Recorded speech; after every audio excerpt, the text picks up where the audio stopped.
ನಮಸ್ಕಾರ ಸ್ನೇಹಿತರೆ. ಅವನು ಲೈಬ್ರರಿಗೆ ಬರುತ್ತಿರುವುದನ್ನು ನೋಡಿ ಬಹುಶಃ ಯಾರೋ ಹೊಸ ಅಧಿಕಾರಿ ತಮ್ಮ ಆಫೀಸ್ಗೆ ಸೇರಿರಬೇಕೆಂದು ಅಮಲ ಭಾವಿಸಿದಳು. ಆಕಾಶ ನೀಲಿಯ ಶರ್ಟ್ ಜೊತೆ ಗಾಢ ನೀಲಿ ಬಣ್ಣದ ಟೈ, ಹಾಳು ಬಿಳುಪಿನ ಪ್ಯಾಂಟ್ ಧರಿಸಿದ್ದ ಅವನ ವ್ಯಕ್ತಿತ್ವಕ್ಕೆ ಅವಳು ಒಮ್ಮೆಲೆ ಮಾರು ಹೋದಳು. ಗೌರವರ್ಣದ ಕಟುಮಸ್ತಾದ ದೇಹ, ನಿಯಂತ್ರಣಕ್ಕೆ ಸಿಗದೆ ಹಾರಾಡುತ್ತಿದ್ದ ಮುಂಗುರುಳು, ಹಿಂದಕ್ಕೆ ಬಾಚಿದ್ದ ದಟ್ಟ ಕೂದಲು ಅವನ ಆಕರ್ಷಕ ವ್ಯಕ್ತಿತ್ವಕ್ಕೆ ಹೆಚ್ಚು ಒಪ್ಪುತ್ತದೆ ಎನಿಸಿತು. ಲೈಬ್ರರಿಗೆ ಬರುತ್ತಲೇ ಅವನು ಪತ್ರಿಕೆಗಳಲ್ಲಿದ್ದ ರ್ಯಾಕಿನ ಕಡೆ ನಡೆದ. ಅಲ್ಲಿದ್ದ ಯಾವುದೋ ಪತ್ರಿಕೆ ಎಳೆದುಕೊಂಡು ಅದರಲ್ಲಿ ಮಗ್ನನಾದ. ಅದಾದ ಮೇಲೆ ಅವನು ಕಾದಂಬರಿಗಳಿದ್ದ ಬೀರು ಕಡೆ ನಡೆದ. ತನ್ನ ಸ್ವೀಟಿನಲ್ಲಿ ಕುಳಿತಿದ್ದ ಅಮಲ ಕಂಪ್ಯೂಟರ್ನಲ್ಲಿ ಹೊಸ ಪುಸ್ತಕಗಳನ್ನು ಎಂಟ್ರಿ ಮಾಡತೊಡಗಿದಳು. ಸಾಕಷ್ಟು ತಡಕಾಡಿದ ನಂತರ ಆತ ಗ್ರಾಫಿಕ್ ಡಿಸೈನಿಂಗ್ ಕುರಿತಾದ ಪುಸ್ತಕ ಹಿಡಿದು ತಂದು ಅವಳ ಮುಂದೆ ಮೇಜಿನ ಮೇಲೇರಿಸಿದ. ದಯವಿಟ್ಟು ಈ ಪುಸ್ತಕಗಳನ್ನು ನನ್ನ ಹೆಸರಿಗೆ ಇಶ್ಯೂ ಮಾಡ್ತೀರಾ ಎನ್ನುತ್ತಾ ಅವಳ ಮುಂದಿನ ಕುರ್ಚಿಯಲ್ಲಿ ಕುಳಿತ. ಈ ಪುಸ್ತಕ ಇಶ್ಯೂ ಮಾಡುವ ಮೊದಲು ನಿಮ್ಮ ಡೀಟೇಲ್ಸ್ ಎಂಟ್ರಿ ಮಾಡಬೇಕಾಗ್ತದೆ.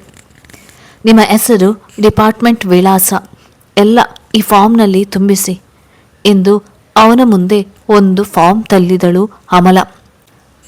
ಇದರ ಅಗತ್ಯವಿಲ್ಲ, ಆಲ್ರೆಡಿ ಎಂಟ್ರಿ ಮಾಡಿ ಕೊಟ್ಟಿದ್ದೇನೆ ಬಿಡಿ. ಕಳೆದ ಹಲವು ದಿನಗಳಿಂದ ರಜೆ ಮೇಲಿದ್ದೆ. ನನ್ನ ಪತ್ನಿಗೆ ಹುಷಾರಿಲ್ಲ. ನಾನು ನಿರಂಜನ್. ನೀವು ಬಹುಶಃ ಈ ಆಫೀಸ್ಗೆ ಹೊಸಬರಿರಬೇಕು. ಇದಕ್ಕೆ ಮೊದಲು ಇಲ್ಲಿ ವಿಶಾಲಾಕ್ಷಿ ಮೇಡಮ್ ಕೂರುತ್ತಿದ್ದರು. ಅಮಲ ತಕ್ಷಣ ಕಂಪ್ಯೂಟರ್ನಲ್ಲಿ ನಿರಂಜನ್ನ ಹೆಸರು ಹುಡುಕಿದಳು. ಆ ಪಟ್ಟಿಯಲ್ಲಿ ಇಡೀ ಆಫೀಸ್ಗೆ ಇದ್ದುದೇ ಅದೊಂದೇ ಹೆಸರು, ಜೊತೆಗೆ ಫೋಟೋ ಸಹ ಪಕ್ಕದಲ್ಲೇ ಇತ್ತು. ಅಮಲ ಔಪಚಾರಿಕವಾಗಿ ಎಂಟ್ರಿ ಮಾಡಿಕೊಂಡು ಪುಸ್ತಕ ಇಶ್ಯೂ ಮಾಡಿದಳು. ಅವನು ಸ್ವಲ್ಪ ಹೊತ್ತು ಅಲ್ಲೇ ಇದ್ದು ಇವಳಡೆ ಮೋಹಕ ಮಂದಹಾಸ ಬೀರುತ್ತಾ, ನಿಮ್ಮನ್ನು ಭೇಟಿ ಮಾಡಿದ್ದು ಒಳ್ಳೆಯದೆನಿಸಿತು, ಮತ್ತೊಮ್ಮೆ ಭೇಟಿಯಾಗೋಣ ಎಂದು ಬಾಯಿ ಹೇಳಿ ಅಲ್ಲಿಂದ ವೇಗವಾಗಿ ಹೊರಟು ಹೋದ. ಗ್ರಾಫಿಕ್ ಆ್ಯಂಡ್ ವೆಬ್ ಡಿಸೈನಿಂಗ್ನ ಒಂದು ಬಹುದೊಡ್ಡ MNCಯಲ್ಲಿ ಅವಳು ಹೊಸದಾಗಿ ಲೈಬ್ರರಿಯನ್ ಕೆಲಸಕ್ಕೆ ಸೇರಿದ್ದಳು. ಅಲ್ಲಿನ ಸಿಬ್ಬಂದಿ ಎಲ್ಲರೂ ಸಾಫ್ಟ್ವೇರ್ ಇಂಜಿನಿಯರ್ಗಳಾಗಿದ್ದು ಡಿಸೈನಿಂಗ್ನಲ್ಲಿ ಗಟ್ಟಿಗರೆನಿಸಿದ್ದರು. 1 ತಿಂಗಳ ಹಿಂದಷ್ಟೇ ಅವಳು ಅಲ್ಲಿ ಕೆಲಸಕ್ಕೆ ಸೇರಿದ್ದಳು. ಇಡೀ ದಿನ ಕೆಲಸದಲ್ಲಿ ಬ್ಯುಸಿ ಆಗಿದ್ದುದರಿಂದ ಅವಳಿಗೆ ಅಲ್ಲಿ ಹೇಳಿಕೊಳ್ಳುವಂತಹ ಗೆಳತಿಯರು ಯಾರೂ ಇರಲಿಲ್ಲ. ಬುಕ್ ಇಶ್ಯೂ ಮಾಡುವಾಗ ಅಥವಾ ಇನ್ನಿತರ ಮಾಹಿತಿ ನೀಡಬೇಕಾದಾಗ ಮಾತ್ರ ಅವಳು ಜನರೊಂದಿಗೆ ಮಾತನಾಡುತ್ತಿದ್ದಳು. ಈ ರೀತಿ ಅವಳಿಗೆ ಜನಸಂಪರ್ಕ ಕಡಿಮೆ ಎಂದೇ ಹೇಳಬೇಕು. ಹೀಗಾಗಿ ಯಾರಾದರೂ ಆತ್ಮೀಯವಾಗಿ ಮಾತನಾಡಿಸಿದಾಗ ಅವಳಿಗೆ ಬಹಳ ಖುಷಿಯಾಗುತ್ತಿತ್ತು. ಕ್ರಮೇಣ ನಿರಂಜನ್ ವಾರಕ್ಕೊಮ್ಮೆ ಲೈಬ್ರರಿಗೆ ಬಂದು ಪುಸ್ತಕ ಬದಲಾಯಿಸಿಕೊಂಡು ಹೋಗತೊಡಗಿದ. ರಜೆಯಿಂದ ಮರಳಿದ ಮೇಲೆ ಅವನಿಗೆ ನೀಡಲಾಗಿದ್ದ ಹೊಸ ಪ್ರಾಜೆಕ್ಟ್ ಪ್ರಕಾರ ಫೋಟೋಶಾಪ್ಗೆ ಸಂಬಂಧಿಸಿದ ಅನೇಕ ಕೆಲಸಗಳನ್ನು ಮಾಡಬೇಕಾಗಿತ್ತು. ಈ ವಿಷಯದಲ್ಲಿ ಇನ್ನೂ ಅತ್ಯಧಿಕ ಮಾಹಿತಿಗಾಗಿ ಅವನು ಅನೇಕ ವಿದೇಶಿ ಪುಸ್ತಕಗಳನ್ನು ಪರಿಶೀಲಿಸಬೇಕಾಗಿತ್ತು. ಅವನು ಪುಸ್ತಕಗಳ ಜೊತೆ ಇಂಟರ್ನೆಟ್ನಿಂದಲೂ ಅತ್ಯಗತ್ಯ ಮಾಹಿತಿ ಸಂಗ್ರಹಿಸತೊಡಗಿದ. ಇದೇ ವಿಷಯವಾಗಿ ಅವನು ಅನೇಕ ಸಲ ಲೈಬ್ರರಿಗೆ ಬಂದು ಪುಸ್ತಕಗಳಿಗಾಗಿ ತಡಕಾಡುತ್ತಿದ್ದ. ಅಲ್ಲಿಗೆ ಬಂದ ಮೇಲೆ ಅವನು ಅಗತ್ಯವಾಗಿ ಹಲವು ನಿಮಿಷ ಅಮಲ ಜೊತೆ ಮಾತನಾಡಿಕೊಂಡೇ ಹೋಗುತ್ತಿದ್ದ. ಹೀಗೆ ಇವರಿಬ್ಬರ ಪರಿಚಯ ಕ್ರಮೇಣ ಸ್ನೇಹಕ್ಕೆ ತಿರುಗಿತು. ಮಾತುಕತೆ ಮಧ್ಯೆ ಅವನ ಪತ್ನಿಗೆ ದೊಡ್ಡ ಕಾಯಿಲೆ ಇರುವುದು ತಿಳಿಯಿತು. ದೇಹದ ರೋಗ ನಿರೋಧಕ ಶಕ್ತಿ ದೈಹಿಕ ಚಟುವಟಿಕೆಗಳ ಮೇಲೆಯೇ ಆಕ್ರಮಣ ಮಾಡುವಂಥ ವಿಚಿತ್ರ ಕಾಯಿಲೆ ಅದು. ಈ ಕಾರಣದಿಂದಾಗಿ ಈಗ ಅವನ ಪತ್ನಿ ಸ್ವಾತಿ ಹೊರಗೆ ಎಲ್ಲೂ ಓಡಾಡಲು ಆಗದೆ ಸದಾ ಮನೆಯಲ್ಲೇ ವಿಶ್ರಾಂತಿ ಪಡೆಯುವಳು. ಮನೆ ಮಟ್ಟಿಗೆ ಓಡಾಡಿಕೊಂಡು ಸದಾ ಹಾಸಿಗೆ ಹಿಡಿದು ಬಿಳಿಚಿಕೊಂಡಿರುತ್ತಿದ್ದಳು. ಸದಾ ಸುಸ್ತು ಸಂಕಟದಲ್ಲಿ ನರಳುತ್ತಿದ್ದವಳಿಗೆ ನಸುನಗುತ್ತಾ ಬದುಕುವುದೇ ಮರೆತು ಹೋಗಿತ್ತು. ಕಳೆದ ತಿಂಗಳು ಅವಳ ರೋಗ ಉಲ್ಬಣಗೊಂಡಿದ್ದರಿಂದ ನಿರಂಜನ್ ಇಡೀ ತಿಂಗಳು ರಜೆ ಹಾಕಿ ಅವಳ ಸೇವೆಗೆ ಮನೆಯಲ್ಲಿಯೇ ಉಳಿಯಬೇಕಾಯಿತು. ಅವರಿಗೆ 8 ತಿಂಗಳ ಒಂದು ಗಂಡು ಮಗು ಸಹ ಇತ್ತು. ಇದನ್ನು ಗಮನಿಸಿಕೊಳ್ಳಲೆಂದೇ ಸ್ವಾತಿಯ ತವರು ಶಿವಮೊಗ್ಗದಿಂದ ಅವಳ ತಂಗಿ ಶ್ರುತಿ ಬಂದಿದ್ದಳು. ಅವನೊಂದಿಗೆ ಮಾತನಾಡುತ್ತಾ ಅವನ ಕಷ್ಟ ಸುಖಗಳಿಗೆ ತನಗೆ ತಿಳಿದ ಮಟ್ಟಿಗೆ ಸ್ಪಂದಿಸುತ್ತಾ ಅಮಲ ಏನೋ ಒಂದು ವಿಚಿತ್ರ ತೃಪ್ತಿ ಕಂಡುಕೊಳ್ಳುತ್ತಿದ್ದಳು. ಇವಳ ನಯ ನಾಜೂಕಿನ ಸೂಕ್ಷ್ಮ ಮಾತುಗಾರಿಕೆ, ಹಿತಕರ ಕಣ್ಣೋಟ ಅವನನ್ನು ಸದಾ ಕಟ್ಟಿ ಹಾಕುತ್ತಿತ್ತು. ನಿರಂಜನ್ನಂಥ ಆಕರ್ಷ ವ್ಯಕ್ತಿಯ ಹಿಂದೆ ಇಷ್ಟೆಲ್ಲ ದುಃಖ ಅಡಗಿದೆಯೇ ಎಂದು ಅವಳು ವಿಸ್ಮಯಗೊಳ್ಳುವಳು. ತನ್ನ ಮಾತುಕತೆಯಿಂದ ಅವನ ಮನಸ್ಸಿಗೆ ಒಂದಿಷ್ಟು ಆಹ್ಲಾದತೆ ಒದಗಿಸಿ ಅವನ ಮುಖದಲ್ಲಿ ಮಂದಹಾಸ ಚಿಮ್ಮಿಸಿ ತಾನು ಪುಳುಕುಗೊಳ್ಳುವಳು. ಅವನೊಂದಿಗೆ ಒಡನಾಟ ಅವಳಿಗೆ ಬಲು ಹಿತಕರ ಎನಿಸುತ್ತಿತ್ತು. ಆತ್ಮೀಯತೆಯ ಅನುಭೂತಿಯಲ್ಲಿ ಮಿಂದು ರೋಮಾಂಚನಗೊಳ್ಳುತ್ತಿದ್ದಳು. ಹೀಗೆ ನಿಧಾನವಾಗಿ ಅವರ ಸ್ನೇಹ ಗಟ್ಟಿಗೊಳ್ಳುತ್ತಾ ಪರಸ್ಪರ ಏಕವಚನದಲ್ಲಿ ಮಾತನಾಡುವಷ್ಟು ನಿಕಟರಾದರು.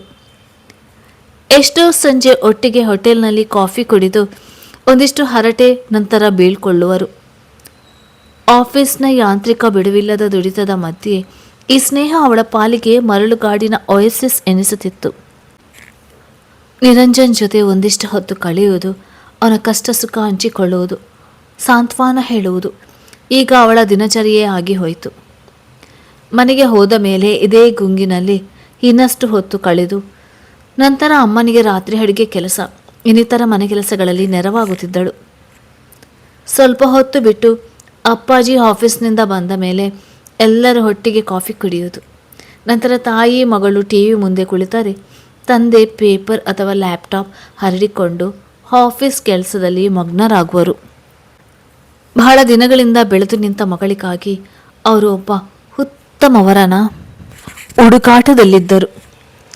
ಅವರು ವೈವಾಹಿಕ ಅಂಕಣಗಳ ವೆಬ್ಸೈಟ್ನಿಂದ ವರನ ಪ್ರೊಫೈಲ್ ತೋರಿಸಿದರೆ ತನಗರಿವಿಲ್ಲದೆ ಅವಳು ಅವನನ್ನು ನಿರಂಜನ್ಗೆ ಹೋಲಿಸಿ ಈ ವರ ಸರಿಯಿಲ್ಲ ಎಂದು ಬಿಡುವಳು. ಅವನಂಥ ಸುಹೃದ್ರೂಪಿ ವ್ಯಕ್ತಿತ್ವ ಯಾರಿಗೂ ಇಲ್ಲ ಎಂಬುದೇ ಅವಳ ಅಭಿಪ್ರಾಯವಾಗಿರುತ್ತಿತ್ತು. ಮಾರನೇ ದಿನ ಅವಳು ನಿರಂಜನ್ ಬಳಿ ಈ ವಿಷಯ ಪ್ರಸ್ತಾಪಿಸಿದಾಗಲೆಲ್ಲ ಪ್ರತಿ ಸಲ ಅವನು ಪ್ರತಿ ಹುಡುಗನಲ್ಲೂ ಏನಾದರೊಂದು ದೋಷ ಹುಡುಕಿ ಅವಳು ಬೇರೆ ಹುಡುಗನನ್ನು ಆರಿಸಬೇಕೆಂದು ಸಲಹೆ ನೀಡುತ್ತಿದ್ದ. ಮನದಲ್ಲಿ ಇದೆಲ್ಲವನ್ನು ಲೆಕ್ಕ ಹಾಕುತ್ತಾ ಅಮಲ ನಿರಂಜನ್ನ ಮನದಲ್ಲಿ ಏನಿರಬಹುದೆಂದು ತರ್ಕಿಸುವಳು. ಅವಳು ಮದುವೆಯಾಗಿ ಹೊರಟು ಹೋದರೆ ತಾನೊಬ್ಬ ಉತ್ತಮ ಗೆಳತಿಯನ್ನು ಕಳೆದುಕೊಳ್ಳುತ್ತೇನೆ ಎಂದು ಅವನು ಭಾವಿಸಿದ್ದ. ಈಗ ಕ್ರಮೇಣ ಅವರಿಬ್ಬರಲ್ಲಿ ಸಲಿಗೆ ಹೆಚ್ಚತೊಡಗಿತು. ಇಬ್ಬರು ಮನಬಿಚ್ಚಿ ತಮ್ಮ ಅಂತರಾಳದ ಭಾವನೆ ತೋಡಿಕೊಳ್ಳುವ ಮಟ್ಟಕ್ಕೆ ಬಂದಿದ್ದರು. ಹೀಗೆ ಒಂದು ಸಲ ಪತ್ನಿ ಸ್ವಾತಿಯ ಕಾಯಿಲೆ ಕುರಿತು ಹೇಳುತ್ತಾ, ನಿಂಗೆ ಗೊತ್ತಾ ಅಮಲ, ಮೇಲ್ನೋಟಕ್ಕೆ ಈ ರೋಗ ಅವಳನ್ನು 6 ತಿಂಗಳಿಂದ ಕಾಡ್ತಿದೆ. ಆದರೆ ನಾನು ನನ್ನ ಪತ್ನಿ ಜೊತೆ ಸುಖವಾಗಿದ್ದದು ಕೇವಲ 1 ವರ್ಷ ಮಾತ್ರ ಎನಿಸ್ತಿದೆ. 3 ವರ್ಷಗಳ ಈ ವೈವಾಹಿಕ ಜೀವನ ಈಗಾಗಲೇ ರೋಸಿ ಹೋಗಿದೆ. 2 ವರ್ಷಗಳಲ್ಲಿ ಪ್ರೆಗ್ನೆಂಟ್ ಆದಳು. ಪ್ರೆಗ್ನೆನ್ಸಿಯಲ್ಲಿ ಹಲವು ಬಗೆಯ ಸಮಸ್ಯೆಗಳನ್ನು ಎದುರಿಸಿದ್ದಳು. 100 ಬಗೆಯ ವೈದ್ಯ ಮಾಡಿದ್ದಾಯಿತು. ನಂತರ ಮಗು ಆದಮೇಲೆ ಅವಳಿಂದ ಅದನ್ನು ಹೆಚ್ಚು ಸುಧಾರಿಸಲಾಗುತ್ತಲೇ ಇರಲಿಲ್ಲ. ಎಷ್ಟೋ ರಾತ್ರಿ ನಿದ್ದೆಗೆಟ್ಟು ನಾನೇ ಮಗುವನ್ನು ನೋಡಿಕೊಳ್ಳುತ್ತಿದ್ದೆ. ಕೊನೆಗೆ ಬೇರೆ ದಾರಿ ಇಲ್ಲದೆ ಅವಳ ತಂಗಿಯನ್ನು ಕರೆಸಿಕೊಳ್ಳುವಂತಾಯಿತು. ಶ್ರುತಿ ಬಂದ ಮೇಲೆ ನೆಮ್ಮದಿಯಾಗಿ ನಾನು ಆಫೀಸ್ ಕೆಲಸಗಳಲ್ಲಿ ತೊಡಗುವಂತಾಯಿತು. ಅವಳ ಈ ರೋಗ ಎಂದು ವಾಸಿಯಾಗ್ತದೋ ಎನಿಸಿಬಿಟ್ಟಿದೆ. ಇದನ್ನೆಲ್ಲ ಸಂಭಾಳಿಸುತ್ತಾ ನನಗೆ ಯಾವಾಗ ಹುಚ್ಚು ಹಿಡಿಯುತ್ತದೋ ಗೊತ್ತಿಲ್ಲ ಎಂದು ಅವಳ ಹೆಗಲ ಮೇಲೆ ತಲೆಯಾನಿಸಿ ಕಣ್ಮುಚ್ಚಿ ಗದ್ಗದಿತನಾದ. ಇದನ್ನೆಲ್ಲ ಕೇಳಿಸಿಕೊಳ್ಳುತ್ತಾ ಅವಳಿಗೆ ಅವನ ಮೇಲೆ ಹೆಚ್ಚು ಕನಿಕರ ಪ್ರೀತಿ ಹುಕ್ಕಿ ಬರುತ್ತಿತ್ತು. ಇಂಥ ಚೆಲುವ ಚೆನ್ನಿಗರಾಯನಿಗೆ ಇಷ್ಟೆಲ್ಲ ಸಾಂಸಾರಿಕ ತಾಪತ್ರಯಗಳೇ ಎನಿಸಿ ವಿಹ್ವಲಗೊಳ್ಳುತ್ತಿದ್ದಳು. ತನಗೆ ಅರಿವಿಲ್ಲದೆ ಹೆಗಲಿಗೊರಗಿದ್ದ ಅವನ ತಲೆ ಸವರಿ ಆತ್ಮೀಯತೆಯಿಂದ ಸಂತೈಸುವಳು. ಒಂದು ದಿನ ಹೋಟೆಲ್ನಲ್ಲಿ ಕುಳಿತಿದ್ದಾಗ ನಿರಂಜನ್ ಅಮಲಾಳನ್ನು ನೇರವಾಗಿ ಕೇಳಿದ, ನಿನಗೆ ನಿನ್ನ ಸಂಗಾತಿಯು ಹೇಗಿರಬೇಕೆಂದು ಇಷ್ಟ? ಹ್ಯಾಂಡ್ಸಮ್ ಆಗಿರಲಿ ಬಿಡಲಿ, ಆದರೆ ನನ್ನ ಕುರಿತು ಕೇರಿಂಗ್ ನೇಚರ್ ಇರಬೇಕು. ನನ್ನ ಕಷ್ಟ ಕಾಲದಲ್ಲಿ ಸದಾ ನನಗೆ ಜೊತೆ ಕೊಡುವವನಾಗಿರಬೇಕು. ನನ್ನನ್ನು ಬಿಟ್ಟು ಬೇರೆಯವರತ್ತ ಕಣ್ಣು ಹಾಯಿಸದವನಾಗಿರಬೇಕು. ಅದೇ ಈಗ ನೀನು ನನ್ನತ್ತ ಕಾಳಜಿ ವಹಿಸ್ತಿಲ್ವೇ ಹಾಗೆ. ನಾನು ಹ್ಯಾಂಡ್ಸಮ್ ಅಲ್ಲ ಅಂತೀಯಾ? ಮಕ್ಕಳ ಥರ ಮುಖ ಮಾಡಿಕೊಂಡು ಮುಗ್ಧತೆಯಿಂದ ಪ್ರಶ್ನಿಸಿದ ನಿರಂಜನ್. ಚೇಚೆ, ನಾನೆಲ್ಲಿ ಹಾಗೆ ಹೇಳಿದೆ? ಬಿಡಪ್ಪ, ನೀನು ಸ್ವಾತಿ ಮೇಡಮ್ನ ಎಷ್ಟು ಹಕ್ಕರಿಂದ ನೋಡಿಕೊಳ್ತಾ ಇಲ್ವಾ? ಆ ದೃಷ್ಟಿಯಿಂದ ಹೇಳಿದ್ದು. ಅಂದಾಗೆ ನೀನು ಯಾವ ಫಿಲ್ಮ್ ಹೀರೋಗೆ ಕಡಿಮೆ ಇಲ್ಲ ಬಿಡು ಎಂದಾಗ ಚಿಂತೆಯಿಂದ ಸೀರಿಯಸ್ ಆಗಿದ್ದ ಇಬ್ಬರ ಮುಖದಲ್ಲೂ ನಗು ಹರಡಿತು. ಅಷ್ಟು ಸಾಲದೆಂಬಂತೆ ಸಲಿಗೆಯಿಂದ ಅವಳವನ ಕೆನ್ನೆ ಹೇಳಿದಳು. ಅಮಲಾಲ ಕೈಯನ್ನು ತನ್ನ ಕೆನ್ನೆಗೊತ್ತಿಕೊಳ್ಳುತ್ತಾ ನಿರಂಜನ್ ಹೇಳಿದ, ಪ್ಲೀಸ್ ಅಮ್ಮು, ದಯವಿಟ್ಟು ಹೀಗೆ ಮಾಡಬೇಡ. ಆದಷ್ಟು ನನ್ನನ್ನು ನಿನ್ನಿಂದ ದೂರವೇ ಇರಿಸಿಬಿಡು. ಇಲ್ಲದಿದ್ದರೆ ನಾವಿಬ್ಬರು ಕೇವಲ ಫ್ರೆಂಡ್ಸ್ ಅಷ್ಟೇ ಅನ್ನೋದನ್ನೇ ನಾನು ಮರೆತು ಬಿಡುತ್ತೇನೆ. ಮರೆತು ಬಿಡ್ತೀಯಾ? ಹಾಗಿದ್ರೆ ನನ್ನನ್ನು ಏನೆಂದು ಭಾವಿಸುವೆ? ಒಲ್ಲದ ಮನದಿಂದ ಅವನ ಕೆನ್ನೆಯಿಂದ ಕೈ ಹಿಂಪಡೆಯುತ್ತಾ ಕೇಳಿದಳು. ನಾನು ನಿನಗೆ ಹೇಗೆ ಬಿಡಿಸಿ ಹೇಳಲಿ? ಇದಂತೂ ನಿನಗೆ ಗೊತ್ತಲ್ಲವೇ? ನಾವು ಇಷ್ಟು ನಿಕಟರಾದ ಮೇಲೆ ಮತ್ತು ನನಗೆ ನಿನ್ನ ಮೇಲೆ ಆಸೆ ಆಗದೆ ಇರುತ್ತದೆಯೇ? ಹಾಗೆ ನಿನ್ನ ತೋಳಲ್ಲಿ ಬಳಸಿ ನಿನ್ನ ಮುದ್ದಾದ ತುಟಿಗಳಿಗೆ ಹೂ ಮುತ್ತು ನೀಡಿ ನಾನು ಮನುಷ್ಯನೇ ಅಲ್ವೇ? ನನ್ನಲ್ಲಿ ಆಸೆ ಕೆರಳುವುದಿಲ್ಲವೇ? ನಿನ್ನ ಪ್ರೀತಿಯ ಟಚ್ನಿಂದ ನನ್ನ ದೇಹದಲ್ಲಿ ಕರೆಂಟ್ ಹರಡಿದಾಗಾಯಿತು. ಸತ್ಯ ಹೇಳು ಅಮ್ಮು, ನಿನಗೂ ಈ ವಯಸ್ಸಿನಲ್ಲಿ ನನ್ನಂಥ ಗಂಡಸಿನ ಟಚ್ ಬೇಕೆಂದನಿಸುವುದಿಲ್ಲವೇ? ಯವ್ವನ ತುಂಬಿ ತುಳುಕುತ್ತಿರುವ ನಿನಗೆ ಒಂದು ಜೋಡಿ ಬೇಕೆನಿಸುವುದಿಲ್ಲವೇ? ಅವಳ ಕೈಯನ್ನು ತನ್ನ ಕೈಗಳಲ್ಲಿ ಮೃದುವಾಗಿ ಹಮುಕುತ್ತಾ ಅವಳು ಪರವಶಗೊಳ್ಳುವಂತೆ ನುಡಿದ. ಅದಕ್ಕೆ ಏನೂ ಉತ್ತರಿಸದೆ ಅಮಲ ಬಹಳ ಹೊತ್ತು ತಲೆ ತಗ್ಗಿಸಿಯೇ ಕುಳಿತಿದ್ದಳು. ಅವನಿಂದ ತನ್ನ ಕೈ ಹಿಂಪಡೆಯಲಿಲ್ಲ. ಅರೆ, ನೀನು ಎಲ್ಲೋ ಭಾವನೆಗಳಲ್ಲಿ ಕಳೆದು ಹೋಗಿದ್ದಿ. ನಾನು ನಿನ್ನನ್ನು ಕಷ್ಟಕ್ಕೆ ಸಿಲುಕಿಸಲು ಹೀಗೆ ಕೇಳಿದ್ದಲ್ಲ, ಸುಮ್ಮನೆ ಸಹಜವಾಗಿ ಕೇಳಿದಷ್ಟೇ. ನಡಿ, ಹಾಗೆ ಹೊರಗೆ ಒಂದು ರೌಂಡ್ ಅಡ್ಡಾಡುತ್ತಾ ಬೇರೆ ಏನಾದರೂ ಟಾಪಿಕ್ ಮಾತನಾಡೋಣ ಎನ್ನುತ್ತಾ ಎದ್ದ ನಿರಂಜನ್ ಅವಳನ್ನು ಹೆಬ್ಬಿಸಿ ಕೈ ಹಿಡಿದು ಮುನ್ನಡೆಸುವಂತೆ ದಾರಿ ತೋರಿದ. ಇಬ್ಬರು ನಸುನಗುತ್ತಾ ಹೋಟೆಲ್ನಿಂದ ಹೊರಬಂದು ಮರಗಳ ನೆರಳಿನಡಿಯಲ್ಲಿ ತಂಪು ಹವೆಗೆ ಮೈಯೊಡ್ಡಿ ಹಾಯಾಗಿ ನಡೆಯತೊಡಗಿದರು. ಆ ರಾತ್ರಿ ಅಮಲಲಿಗೆ ಬಹಳ ಹೊತ್ತಾದರೂ ನಿದ್ದೆ ಬರಲೇ ಇಲ್ಲ. ನಿರಂಜನ್ ಹೇಳುತ್ತಿರುವುದರಲ್ಲಿ ಉಪೇಕ್ಷೆ ಇಲ್ಲ, ಎಲ್ಲ ಸಹಜವಾಗಿಯೇ ಇತ್ತು. ಅವನು ತನ್ನ ಸ್ಪರ್ಶದಿಂದ ಪುಳಕಗೊಂಡಿರುವಂತೆ ತಾನು ಅವನ ಸ್ಪರ್ಶದಿಂದ ಸುಖಿಸಿರಲಿಲ್ಲ ಎಂದು ಹೇಳಿದರೆ ಸುಳ್ಳಾದಿತ್ತು. ಅವನ ಮನಸ್ಸಿನಲ್ಲಿ ಏನು ನಡೆಯುತ್ತಿರಬಹುದು? ಅವನೋ ಮೊದಲೇ ವಿವಾಹಿತ. ಅವನಿಗೆ ಪತ್ನಿ ಇದ್ದರೂ ಇಲ್ಲದಂಥ ಸ್ಥಿತಿ. ಸದಾ ಖಾಲಿ ಖಾಲಿ ಮನಸ್ಸು. ಏಕಾಂಗಿಯಾಗಿ ಕೊರಗಿರುತ್ತಾನೆ. ರಾತ್ರಿ ಹೊತ್ತು ಅವನಿಗೆ ನಿದ್ರೆ ಬರುವುದು ನಿಜವೇ? ಚೇಚೆ, ಎಂಥ ವಿಷಮ ಪರಿಸ್ಥಿತಿ ಇದು. ಹೀಗೆ ಅಮಲ ನಿರಂಜನ್ ಇನ್ನಷ್ಟು ನಿಕಟವಾದರು. ಅವನ ಕಂಗಳಲ್ಲಿ ತನ್ನ ಬಗ್ಗೆ ಒಂದು ಹೊಸ ಬಯಕೆ ಹುಟ್ಟಿಕೊಂಡಿರುವುದನ್ನು ಗಮನಿಸಿದಳು. ಹಿಂದೆಲ್ಲ ಅವನು ಕಾಫಿಯ ನಂತರ ಅವಳನ್ನು ಮೆಟ್ರೋ ಸ್ಟೇಷನ್ವರೆಗೆ ಮಾತ್ರ ಕಾರಿನಲ್ಲಿ ಡ್ರಾಪ್ ಮಾಡುತ್ತಿದ್ದ. ಆದರೆ ಈಗ ಆದಷ್ಟು ಮನೆಯ ಹತ್ತಿರದ ರಸ್ತೆವರೆಗೆ ಬಂದು ಡ್ರಾಪ್ ಮಾಡಿ ಹೋಗುತ್ತಿದ್ದ. ಅವಳು ಕಾರೇರಿ ಕುಳಿತಂತೆ ರೊಮ್ಯಾಂಟಿಕ್ ಹಾಡು ಪ್ಲೇ ಮಾಡುತ್ತಾ ಪ್ರಿಯಕರಣ ಹಾಗೆ ಕಣ್ಣಲ್ಲೇ ಅವಳನ್ನು ನುಂಗುವಂತೆ ನೋಡುತ್ತಾ ತುಟಿಗಳಲ್ಲಿ ಮಂದಹಾಸ ಬೀರುತ್ತಿದ್ದ. ಅದನ್ನು ಕಂಡು ಅವಳು ಮುಗುಳ್ನಗು ಬೀರುವಳು. ಮನೆಗೆ ಬಂದ ಮೇಲೂ ಸದಾ ಅವಳಿಗೆ ಕುಂತ್ರೆ ನಿಂತ್ರೆ ಅವಂದೇ ಧ್ಯಾನವಾಗಿತ್ತು. ಜೀವಕ್ಕೆ ಸಮಾಧಾನ ಇಲ್ಲವಾಗಿತ್ತು. ಒಂದಿನ ಲಂಚ್ ಟೈಮ್ನಲ್ಲಿ ಅಮಲಾಲ ಟೇಬಲ್ ಬಳಿ ಬಂದ ನಿರಂಜನ್ ಅನ್ಯಮನಸ್ಕನಾಗಿ ಏನೋ ಚಿಂತಿಸುತ್ತಿರುವುದನ್ನು ಅವಳು ಗಮನಿಸಿದಳು. ಅವಳು ಊಟ ಮಾಡೋಣ ಎಂದು ಡಬ್ಬಿ ತೆರೆದಾಗ, ಯಾಕೋ ಇವತ್ತು ಊಟ ಮಾಡೋಕ್ಕೆ ಮನಸ್ಸಿಲ್ಲ ಅಮ್ಮು. ಒಂದು ವಾರ ನಿನ್ನನ್ನು ಬಿಟ್ಟು ದೂರ ಇರಬೇಕಾಗಿದೆ. ನಾಡಿದ್ದು ಒಂದು ವಾರ ಅಫಿಷಿಯಲ್ ಟ್ರೈನಿಂಗ್ ಆಗಿ ಬೊಂಬೈಗೆ ಹೋಗಬೇಕಾಗಿದೆ. ಮನೆಯಲ್ಲಿ ಶ್ರುತಿ ಬಂದಿರೋದು. ಸ್ವಾತಿ ಮಗು ಕಿರಣ್ ಬಗ್ಗೆ ಏನು ಚಿಂತೆ ಇಲ್ಲ. ಆದರೆ ನಿನ್ನ ಬಿಟ್ಟು ಒಂದು ವಾರ ಹೇಗಿರ್ಲಿ? ನನ್ನ ಮೇಲೆ ನೀನು ಅಷ್ಟೊಂದು ಡಿಪೆಂಡ್ ಆಗಿ ಹೋದರೆ ಹೇಗೆ? ಒಂದು ವಿಧದಲ್ಲಿ ಇದು ಒಳ್ಳೆಯದೇ. ನನ್ನಿಂದ ತುಸು ದೂರ ಇರುವುದನ್ನು ಕಲಿಯಬಹುದು. ಬೇಕೆಂದೇ ಅವನ ಕೈಗೆ ತನ್ನ ಕೆನ್ನೆ ತಗಲುವಂತೆ ಮೇಜಿನ ಮೇಲೆ ತಲೆ ಇರಿಸುತ್ತಾ ತುಂಟ ಸ್ವರದಲ್ಲಿ ಹೇಳಿದಳು. ಅವಳ ಕೈಗಳನ್ನು ತನ್ನ ಕೈಗಳಲ್ಲಿ ತೆಗೆದುಕೊಳ್ಳುತ್ತಾ ಹೇಳಿದ, ನೀನು ಹೀಗೆ ಸದಾ ನನ್ನ ಮನದಲ್ಲಿ ಅಡಗಿರುತ್ತೀಯಾ? ಹೇಗೆ ತಾನೇ ದೂರ ಹೋಗಲಿ? ಒಂದು ವಾರ ನೋಡದೆ ಹೇಗಿರಲಿ? ನಾನಂತೂ ಆದಷ್ಟು ನಿನ್ನಲ್ಲಿ ಕರಗಿ ಹೋಗುವ ಕನಸು ಕಾಣುತ್ತಿರ್ತೇನೆ ಅಷ್ಟೇ. ಈ ಕೈಗಳೇ ನನ್ನ ಜೀವನಾಧಾರ. ಈ ಮುಖಾರವಿಂದ ನನ್ನ ಹೃದಯದ ಪ್ರತಿಬಿಂಬ. ಈ ತುಟಿಗಳು ನನ್ನ ಜೀವ. ಅವನ ಕಾವ್ಯಮಯ ಪ್ರೇಮದ ಸಿಲುಕಿಗೆ ಅವಳು ಕರಗಿ ನೀರಾದಳು. ಸಂಜೆ ಕಾಫಿ ಕುಡಿಯುವಾಗಲೂ ಮತ್ತೆ ಅವನಿಂದ ದೂರ ಹೋಗುತ್ತಿದ್ದೇನೆ ಎಂಬ ಅದೇ ವಿರಹದ ಮಾತುಗಳನ್ನೇ ಪುನರಾವರ್ತಿಸಿದ. ಮೆಟ್ರೋ ಸ್ಟೇಷನ್ ಬಳಿ ಬಂದು ಅವಳನ್ನು ಡ್ರಾಪ್ ಮಾಡಿದಾಗ ತನ್ನ ಹೃದಯದ ಒಂದು ಭಾಗವೇ ದೂರ ಆದಂತೆ ಅವನು ಪ್ರಲಾಪಿಸಿದ. ನಿರಂಜನ್ ದೂರ ಹೊರಟು ಹೋದ ಮೇಲೆ ಅಮಲ ಸಹಳ ಬಹಳ ಬೇಸರಗೊಂಡಳು. ತಾನು ಅವನು ತನ್ನಿಬ್ಬರ ನಡುವೆ ಹೊಸ ಸಂಬಂಧ ಇದು ಎಲ್ಲಿ ಹೋಗಿ ಮುಗಿಯುವುದೋ. ಆ ಇಡೀ ವಾರ ಅವನ ಧ್ಯಾನದಲ್ಲೇ ಅವಳು ಕಳೆದು ಬಿಟ್ಟಳು. ಒಂದು ವಾರ ಕಳೆದ ಮೇಲೂ ಅವನ ಆಫೀಸ್ಗೆ ಮರಳದಿದ್ದಾಗ ಅಮಲ ನಿಜಕ್ಕೂ ಚಿಂತೆಗೊಳಗಾದಳು. ಅವಳು ಎಷ್ಟೋ ಸಲ ಅವನಿಗೆ ಕರೆ ಮಾಡಿದಳು. ಪ್ರತಿ ಸಲವೂ ಫೋನ್ ನಾಟ್ ರೀಚೇಬಲ್ ಆಗಿರುತ್ತಿತ್ತು. ಒಮ್ಮೆ ಕನೆಕ್ಟ್ ಆದಾಗಲೂ ಸಹ ಹಲೋ ಹಲೋ ಎನ್ನುವಷ್ಟರಲ್ಲಿ ಕಾಲ್ ಕಟ್ ಆಯಿತು. ನಾನೇಕೆ ಒಮ್ಮೆ ನಿರಂಜನ್ ಮನೆಗೆ ಹೋಗಿ ಅವನ ಪತ್ನಿ ಸ್ವಾತಿಯನ್ನು ನೋಡಿಕೊಂಡು ಬರಬಾರ್ದು? ಆಕೆಯನ್ನು ಕೇಳಿದರೆ ಯಾವಾಗ ಮರಳಿ ಬರುತ್ತಾನೆ ಇತ್ಯಾದಿ ವಿವರಗಳು ತಿಳಿಯಬಹುದು. ಹಾಗೆ ನಿರಂಜನ್ ಕುಮಾರ್ನನ್ನು ಭೇಟಿಯಾಗಬಹುದು. ಅಲ್ಲಿ ನಿರಂಜನ್ ಇಲ್ಲದಿದ್ದರೂ ಅವನ ದೇಹದ ಸುಗಂಧ ತುಂಬಿರುವ ವಸ್ತುಗಳಂತೂ ಸಿಗುತ್ತದಲ್ಲವೇ? ಈ ಮೋಹ ಪಾಶದಿಂದ ತತ್ತರಿಸ್ತಿರುವ ತನಗೆ ಇದಕ್ಕಿಂತ ಬೇರೆ ಉತ್ತಮ ದಾರಿ ಕಾಣುತ್ತಿಲ್ಲ ಎನಿಸಿತು. ತಕ್ಷಣ ಕಂಪ್ಯೂಟರ್ನಿಂದ ಅವನ ಮನೆಯ ವಿಳಾಸ ಗುರುತಿಸಿಕೊಂಡಳು. ಮಾರನೇ ದಿನ ಭಾನುವಾರ.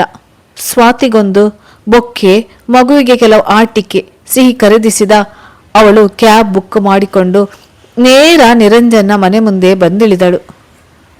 ಅಪಾರ್ಟ್ಮೆಂಟ್ ಮುಂದಿಳಿದ ಅವಳಿಗೆ ಅವನ ಫ್ಲ್ಯಾಟ್ ಹುಡುಕುವುದರಲ್ಲಿ ಏನೂ ತೊಂದರೆ ಆಗಲಿಲ್ಲ. ನಿರಂಜನ್ನ ಪತ್ನಿ ಮತ್ತು ಅವಳ ತಂಗಿ ತನ್ನ ಪರಿಚಯಕ್ಕೆ ಹೇಗೆ ಪ್ರತಿಕ್ರಿಯೆ ತೋರ್ತಾರೋ ಎಂಬ ಕಸಿವಿಸಿ ಇದ್ದೇ ಇತ್ತು. ಕರೆಗಂಟೆ ಒತ್ತಿದ ತಕ್ಷಣ ಬಾಗಿಲು ತೆರೆದ ಯುವತಿಯನ್ನು ಕಂಡು ಅವಳ ಆಶ್ಚರ್ಯಕ್ಕೆ ಪಾರವೇ ಇರಲಿಲ್ಲ. ಕಾಲೇಜಿನ ಅವಳ 1 ವರ್ಷದ ಸೀನಿಯರ್ ನಮ್ರತ ಎದುರಿಗೆ ನಿಂತಿದ್ದಳು. ಓ, ನಮ್ರತಳ ಅಕ್ಕನೇ ನಿರಂಜನ್ನ ಪತ್ನಿ ಇರಬೇಕು ಎಂದುಕೊಳ್ಳುತ್ತಾ ಅಮಲ ಎಲ್ಲಾ ಚಿಂತೆ ದೂರವಾಯಿತು. ಬಹಳ ವರ್ಷಗಳ ನಂತರ ಕಂಡ ಕಾಲೇಜಿನ ಗೆಳತಿಯ ದರ್ಶನ ನಮ್ರತಳನ್ನು ಆಶ್ಚರ್ಯದಿಂದ ಮೂಕಳನ್ನಾಗಿಸಿತ್ತು. ಓ ನಮ್ರತ, ಆರ್ ಯು? ಇದು ನಿರಂಜನ್ ಅವರ ಮನೆಯಲ್ವಾ? ನಾನು ಅವರ ಕೊಲೀಗ್. ಅವರೇ ನಿನ್ನ ಭಾವ ಅಂತ ನನಗೆ ಹೇಗೆ ಗೊತ್ತಾಗಬೇಕು? ಅವರ ಆಫೀಸ್ನಲ್ಲಿ ನಾನು ಲೈಬ್ರರಿಯನ್ ಆಗಿದ್ದೀನಿ ಎನ್ನುತ್ತಾ ಓಹೋ ಸಿಹಿ ಆಟಿಕೆಗಳನ್ನು ನಮ್ರತಳ ಕೈಗೆತ್ತಳು. ಓ, ನಿನಗೆ ಅವರ ಬಳಿ ಕೆಲಸವಿತ್ತೆ? ಈ ಫ್ರೆಂಡನ್ನು ನೋಡಲಿಕ್ಕೆ ಅಲ್ಲ ನೀನು ಬಂದದ್ದು. ಆದರೆ ನಿರಂಜನ್ ನನ್ನ ಭಾವ ಅಲ್ಲ, ಅವರು ನನ್ನ ಪತಿ. ಆಫೀಸ್ನ ಕೆಲಸವಾಗಿ ಮುಂಬೈಗೆ ಹೋಗಿದ್ದಾರೆ. ಇನ್ನೇನೋ 2-3 ದಿನಗಳಲ್ಲಿ ಬಂದು ಬಿಡುತ್ತಾರೆ. ಆದರೆ ನೀನೇಕೆ ಅವರ ನನ್ನ ಭಾವ ಮಾಡಿದೆ ಎನ್ನುತ್ತಾ ಗೆಳತಿಯನ್ನು ಆರ್ಥಿಕವಾಗಿ ಮನೆಯೊಳಗೆ ಬರಮಾಡಿಕೊಂಡಳು ನಮ್ರತ. ಅದೇನಂದ್ರೆ, ನೀನಂತೂ ಬಿಡಮ್ಮ, ಕಾಲೇಜ್ ಡೇಸ್ ಹಾಗೆ ಇನ್ನೂ ಸ್ಲಿಮ್ ಟ್ರಿಮ್ ಆಗಿ ಹೆಂಗಾಗಿದ್ಯಾ? ನಿನ್ನ ನೋಡಿದ್ರೆ ಮದುವೆ ಆಗಿ ಮಗುವಿನ ತಾಯಿ ಅಂತ ಯಾರು ಹೇಳಲು ಸಾಧ್ಯ? ಅಮಳಲ ಮಾತು ಗಂಟಲಲ್ಲಿ ಉಳಿಯಿತು. Thanks dear. ನಮ್ರತ ಕಿಲಕಿಲಾ ನಕ್ಕಳು. ಈ ಶಾರ್ಟ್ಸ್ನಲ್ಲಿ ನಿನ್ನನ್ನು ನೋಡಿದವರು ನಿನ್ನನ್ನು ಹೇಗೆ ತಾನೇ ಆ ಮಗುವಿನ ತಾಯಿ ಅಂದುಕೊಳ್ಳಲು ಸಾಧ್ಯ? ಅಮಲ ಜಾಗ್ರತೆ ವಹಿಸುತ್ತಾ ಹೇಳಿದಳು. ಹೋ ನೀರು, ನಿನಗೆ ನಮ್ಮ ಕಿಟ್ಟು ಬಗ್ಗೆ ಹೇಳಿರ್ಬೇಕಲ್ವೇ? ಅವನಂತೂ ಅಪ್ಪನ ಹಾಗೆ ಬಾಳ ತುಂಟ ಬಿಡು. ನೀರು ಸಹಾಯವಿಲ್ಲದೆ ಮಗು ಸುಧಾರಿಸುವುದು ನನ್ನಿಂದಾಗದ ಕೆಲಸ. ಈಗಷ್ಟೇ ನಿದ್ರೆಗೆ ಜಾರಿದಾನೆ ಬಡ್ಡಿ ಮಗ. ಇಲ್ಲದಿದ್ದರೆ ಮನೆ ಪೂರ್ತಿ ಅಂಬೆಗಾಲಿಡುತ್ತಾ ಎಲ್ಲಾ ಸಾಮಗ್ರಿ ಚೆಲ್ಲಾಡಿ ಬಿಡುತ್ತಿದ್ದ. ಅಲ್ಲಲ್ಲಿ ಹರಡಿದ ವಸ್ತು ಎತ್ತಿಡುತ್ತಾ ನಮ್ರತ ಹೇಳಿದಳು. ಮಗು ಇರುವ ಮನೆ ಅಂದ್ರೆ ಹಾಗೆ ಅಲ್ವೇ? ಹಾಗೆ ಇರಬೇಕು ಬಿಡು ಎಂದು ಪತಿ ಪತ್ನಿ ಜೊತೆ ಮಗು ಇದ್ದ ಫೋಟೋ ನೋಡತೊಡಗಿದಳು ಅಮಲ. ಹೀರು, ನಿಂಗೆ ಟೀ ಮಾಡಿ ತರ್ತೀನಿ. ನಮ್ಮ ರಂಗಿ ಇವತ್ತು ಲೀವ್, ಎಲ್ಲ ನಾನೇ ನೋಡಿಕೊಳ್ಬೇಕು ಎನ್ನುತ್ತಾ ಅಡುಗೆ ಮನೆಯತ್ತ ನಡೆದಳು ನಮ್ರತ. ಅಮಲ ತಲೆಗಂತೂ ಏನು ಒಳೆಯಲೇ ಇಲ್ಲ. ಓ ನಮ್ರತ, ನಿರಂಜನ್ನ ಪತ್ನಿ. ಇವಳನ್ನು ನೋಡಿದ್ರೆ ರೋಗಿಷ್ಟೇ ಅಂತ ಪ್ರಮಾಣ ಮಾಡಿದ್ರು ಯಾರು ನಂಬುವ ಹಾಗಿಲ್ಲ. ಅಷ್ಟು ಚುರುಕಾಗಿದ್ದಾಳೆ. ಹಾಗಿದ್ರೆ ಪತ್ನಿ ಸದಾ ಹಾಸಿಗೆ ಹಿಡಿದಿರ್ತಾಳೆ ಅಂತ ನಿರಂಜನ್ ಹೇಳಿದ ಸುಳ್ಳೆ? ಯಾರೋ ತನ್ನನ್ನು ಚೆನ್ನಾಗಿ ಏಮರಿಸಿದ್ದಾರೆ ಎಂದು ಅವಳಿಗೆ ತಕ್ಷಣ ಅರ್ಥವಾಯಿತು. ನಮ್ರತಳ ಜೊತೆ ಕುಳಿತು ಟೀ ಕುಡಿಯುತ್ತಾ ಕಾಲೇಜ್ ದಿನಗಳ ಬಗ್ಗೆ ಮಾತನಾಡುವಾಗಲೂ ಅಮಳ ಬಹಳ ಅನ್ಯಮನಸ್ಕಳಾಗಿಯೇ ಇದ್ದಳು. ಇಬ್ಬರು ಬೆಸ್ಟ್ ಫ್ರೆಂಡ್ ಅಲ್ಲದಿದ್ದರೂ ಹಾಯ್ ಹಲೋ ಫ್ರೆಂಡ್ಶಿಪ್ ಇದ್ದೇ ಇತ್ತು. ಏನು ಯೋಚಿಸ್ತಿರುವೆ ಅಮಲ? ಟೀ ಕುಡಿ, ಹಾರಿ ಹೋಯ್ತು. ಹಾಗೆ ನಮ್ಮ ಮನೆ ತೋರಿಸ್ತೀನಿ ಬಾ. ಹರಟಿಯಲ್ಲಿ ನನಗೆ ಎಲ್ಲ ಮರೆತು ಹೋಯಿತು. ಎಂದು ಲವಲವಿಕೆಯಿಂದ ಮಾತನಾಡಿದಳು ನಮ್ರತ. ವಟವಟ ಎಂದು ಬಾಯಿ ತುಂಬ ಮಾತನಾಡುವ ನಮ್ರತಳ ಮಾತಿನಿಂದ ತಾನು ಎಲ್ಲಿದ್ದೇನೆ ಎಂದು ಅಮಲ ಮತ್ತೊಮ್ಮೆ ಎಚ್ಚೆತ್ತುಕೊಳ್ಳುವಂತಾಯಿತು. ನಿರಂಜನ್ 2 ತಿಂಗಳ ಹಿಂದೆ ಪೂರ್ತಿ 1 ತಿಂಗಳು ಲಾಂಗ್ ಲೀವ್ ಇದ್ದಾರಲ್ಲ. ಮೀಟಿಂಗ್ನಲ್ಲಿ ನಮ್ಮ ಸೀನಿಯರ್ಸ್ ಅವರನ್ನು ಬಹಳ ಮಿಸ್ ಮಾಡಿಕೊಳ್ತಿದ್ರು. ಅಮಲ ಮಾತು ತಿಳಿಸಿದಳು. ಹಾಂ, ಆಫೀಸ್ನಲ್ಲಿ ನನಗೇನೋ ರೋಗ ಇದೆ ಅಂತ ಹೇಳಿ ಲಾಂಗ್ ಲೀವ್ ತೆಗೆದುಕೊಂಡಿದ್ರು. ಆದರೆ ಅಸಲಿಗೆ ಅದಲ್ಲ ವಿಷಯ. ನಿನ್ನ ಹತ್ರ ಏನು ಮುಚ್ಚುಮರೆ. ಅವರಿಗೆ ಬೇರೊಂದು ಕಂಪನಿಯ ಜಾಬ್ ಸಿಕ್ಕಿತ್ತು. ಆ ಜಾಬ್ ಸರಿ ಹೋಗುತ್ತಾ ನೋಡೋಕ್ಕೆ 1 ತಿಂಗಳ ಲೀವ್ ಹಾಕಿ ಹೋಗಿದ್ರು. ಪ್ಯಾಕೇಜ್ ಎಲ್ಲ ಚೆನ್ನಾಗಿದ್ದರೂ ವರ್ಕ್ ಪ್ರೆಷರ್ ಅತ್ಯಧಿಕವಾಗಿ ಅವರಿಗೆ ಆಗಾಗ ತಲೆನೋವು ಬಂದು ಬಿಡುತ್ತಿತ್ತು. ಹೀಗಾಗಿ ಹೊಸ ಜಾಬ್ ಬೇಡ ಅಂತ ಹಳೆ ಕೆಲಸಕ್ಕೆ ಶರಣಾದರು. ಅಲ್ಲಿದ್ದರೆ ಫ್ಯಾಮಿಲಿ ವಾತಾವರಣ ಹಾಯಾಗಿದೆ ಅಂತ ಹೇಳ್ತಾ ಇದ್ದಾರೆ. ಒಂದು ವಿಧದಲ್ಲಿ ಒಳ್ಳೆಯದೇ ಆಯ್ತಲ್ವಾ. ಎಲ್ಲೋ ಇದ್ದ ನೀನು ಈ ನೆಪದಲ್ಲಿ ಭೇಟಿ ಆಗುವಂತಾಯಿತು ಎಂದು ಕೃತಕ ನಗು ತಂದುಕೊಳ್ಳುತ್ತಾ ಹೇಳಿದಳು ಅಮಲ. ಟೀ ಮುಗಿಸಿ ಮಗುವನ್ನು ನೋಡಿದ ಶಾಸ್ತ್ರ ಮಾಡಿ ಅಲ್ಲಿಂದ ಭಾರವಾದ ಮನಸ್ಸಿನಿಂದ ಹೊರಟಲು ಅಮಲ. ಚಿಂತಾಗ್ರಸ್ತ ಮನಸ್ಸು ಅವಳನ್ನು ಗಂಭೀರವಾಗಿ ಯೋಚಿಸಲಿಕ್ಕೂ ಬಿಡಲಿಲ್ಲ. ನಿರಂಜನ್ ತನ್ನ ಮುಗ್ಧತನದ ದುರುಪಯೋಗ ಪಡಿಸಿಕೊಂಡು ಇಂಥ ದೊಡ್ಡ ಮೋಸ ಮಾಡಬಹುದೆಂದು ಅವಳ ಕನಸು ಮನಸ್ಸಿನಲ್ಲೂ ಯೋಚಿಸಿರಲಿಲ್ಲ. ಅವನು ಹಾಗೆ ಮಾಡಿರಬಹುದೆಂದು ನಂಬಲು ಈಗಲೂ ಅವಳು ತಯಾರಿರಲಿಲ್ಲ. ಮಾರನೇ ದಿನ ನಿರಂಜನ್ ಆಫೀಸ್ಗೆ ಬಂದು ರಿಪೋರ್ಟ್ ಮಾಡಿಕೊಂಡಿದ್ದ. ತಾನು ಬಂದಿರೋ ವಿಚಾರವನ್ನು ಅವಳಿಗೆ ವಾಟ್ಸಪ್ ಮೆಸೇಜ್ ಮೂಲಕ ತಿಳಿಸಿದ್ದ. ಆದರೆ ಅವಳು ಅದಕ್ಕೇನು ಉತ್ತರ ಕೊಡಲಿಲ್ಲ. ಆ ದಿನ ಲಂಚ್ ಟೈಮ್ನಲ್ಲಿ ಅವಳಿಗೆ ಊಟ ಮಾಡುವ ಮನಸ್ಸೇ ಇರಲಿಲ್ಲ. ಅವಳು ಮೌನವಾಗಿ ತನ್ನ ಸೀಟ್ನಲ್ಲಿ ಕುಳಿತಿದ್ದಾಗ ನಿರಂಜನ್ ಫ್ರೂಟ್ ಚಾಟ್ ಹಿಡಿದು ಬಂದ. ಅವಳ ಮೇಜಿನ ಮೇಲೆ ಅದನ್ನಿರಿಸಿ ಅವಳೆದುರು ಕುಳಿತ. ನೀನು ಹಸಿದುಕೊಂಡು ನನಗಾಗಿ ಕಾಯ್ತಾ ಇದ್ದೀಯಾ ಅಂತ ಚೆನ್ನಾಗಿ ಗೊತ್ತಿತ್ತು.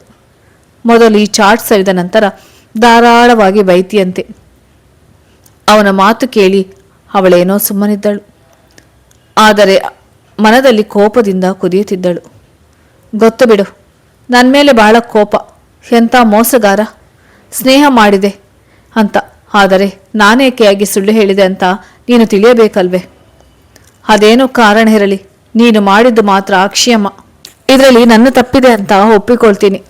ಆದರೆ ಏನು ಮಾಡಲಿ, ನೀಲಿ ಬಣ್ಣದ ಸೀರೆ ಇಟ್ಟು ನೀನು ಆಕಾಶ ಸುಂದರಿಯಾಗಿ ನಡೆದು ಬರುತ್ತಿರುವಾಗ ಇದೇ ಫೋಟೋವನ್ನು ಅಲ್ವೇ ನೀನು 2 ವರ್ಷಕ್ಕೆ ಮೊದಲ ವೈವಾಹಿಕ ವೆಬ್ಸೈಟ್ನಲ್ಲಿ ಹಾಕಿದ್ದು. ಆ ಫೋಟೋ ನೋಡುತ್ತಲೇ ನಾನು ಹುಚ್ಚನಂತಾಗಿದ್ದೆ. ನನ್ನ ಪ್ಯಾರೆಂಟ್ಸ್ಗೆ ಹೇಳಿದ್ದೆ, ಮೊದಲ ಸಲ ಈ ಹುಡುಗಿ ನನಗೆ ಬಹಳ ಮೆಚ್ಚುಗೆ ಆಗಿದ್ದಾಳೆ ಅಂತ. ಇದೇ ಹುಡುಗಿಯನ್ನು ನನಗೆ ಫಿಕ್ಸ್ ಮಾಡಿಸಿ ಅಂತಲೂ ಹೇಳಿದ್ದೆ.